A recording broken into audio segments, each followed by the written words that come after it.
नमस्ते, coffee with Sumit Jain में आपका स्वागत है। मैं मंजरी अग्रवाल।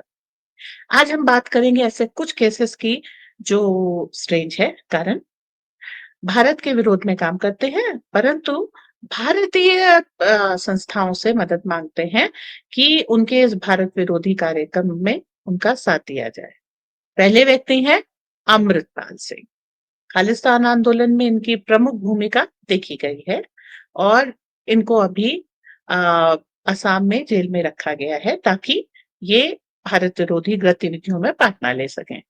लेकिन अगर कंट्रोवर्सी नहीं है तो फिर क्या बात है? जेल में रहते हुए ये व्यक्ति चुनाव लड़ता है, चुनाव जीतता है, इलेक्शन कमीशन को कोई खामी नहीं दिखाई देती। नेचुरली अब एमएलए बन गया है। एमएलए बनने के बाद अब वो अपने राइट्स एक्सरसाइज करना चाहता है। पहले उसने कोशिश की कि वो शपथ ग्रहण समारोह के लिए बाहर आ जाए, नहीं आ पाया। अब दूसरी कोशिश है कि भाई मुझे 26 जनवरी का फंक्शन अटेंड करना है, पार्लियामेंट अटेंड करनी है, चूँकि मैं एमएलए हूँ, ये मेरा अधिकार है, मुझे बाहर आने दें। पंजाब और हरियाणा कोर्ट के ऊपर ये निर्भर करता है कि वो उसे आने देती है या नहीं। पर एक ये हास्यास्पद बात है कि आप भारत के विरुद्ध कार्य करने के लिए जेल में हैं, ऐसे व्यक्ति को कोई मौका दिया ही नहीं जाना चाहिए। वो जो काम करेगा गलत ही करेगा क्योंकि उसकी सोच गलत है और भारत विरोधी है। भारत क्या है? 140 करोड़ लोगों का समूह। जो ज़मीन है वो तो है लेकिन सबसे ज़्यादा इम्पोर्टेंट यहाँ के निवासी है।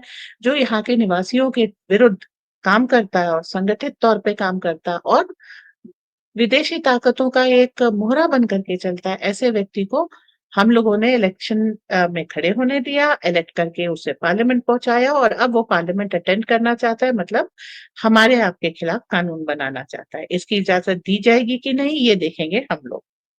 दूसरा ऐसा व्यक्ति अभी निकला है क्योंकि इस तरीके की बातें होती रहती है, अमानतुल्लाह खान। उनको भी बाहर आना था, दिल्ली चुनाव में प्रचार करना था। वो तो धन्यवाद है कि ये जुडिशरी का कि ये मामला लटक गया। इससे पहले ऐसे काफ़ी सारे व्यक्ति थे, जिन्होंने भीमा कोरेगाँव में पार्टिसिपेट किया था, प्रधानमंत्री की हत्या तक की साजिश की थी।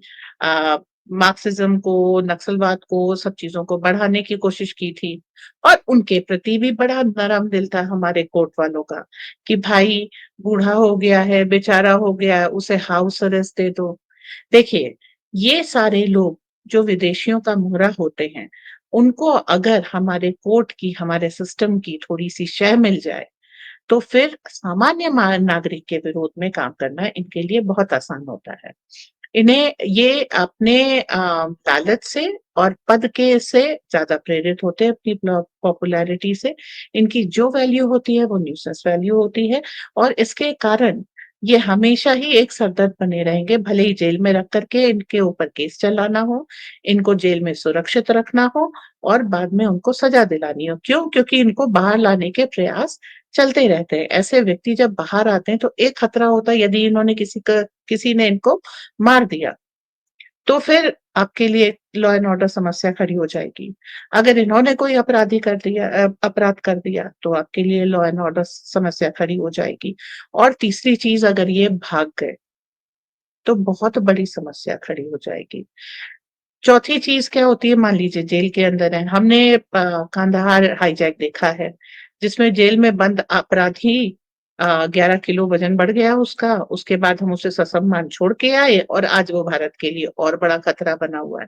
तो इस तरह की चीज़ें होती रहती हैं हमारे और बहुत लंबा एक्सपीरियंस है। इस केस में हम यही डिमांड करेंगे कि इस कोर्ट की कार्यवाही जल्दी हो, सज़ा जल्दी हो, ऐसे लोगों को जब हम जिलाए रखते हैं, उनको खिलाते-पिलाते और उनके लिए सुरक्षा में इतना खर्च करते हैं, इससे हमारे टैक्स के पैसे की सिर्फ़ बर्बादी होती है और इनको ज़िंदा रखने से, इनको उम्र कैद देने से कोई लाभ नहीं होता। ये जेल के अंदर से भी बहुत लोग अपना जो है गैंग चला लेते हैं, ये सब कर लेते हैं। तो इस तरह के आतंकवादी को या इस तरह के व्यक्ति को जो राष्ट्रीय सुरक्षा के लिए खतरा है, जल्द से जल्द मृत्यु दंड देना चाहिए ताकि इस तरह के लोग जो इनसे प्रेरित लेते हैं, एक तो वो डिस्करेज हों, दूसरा जो इनके ऊपर खर्च होता है वो खत्म हो, तीसरा ये जो रोज़ न्यायालय में इनकी अर्जियाँ लगी रहती हैं कि हमको ये चाहिए, वो चाहिए, ये नाटक बंद हो, क्योंकि जो कुछ भी है ये सारा प्रोसीजर हमारे टैक्स से चल रहा है।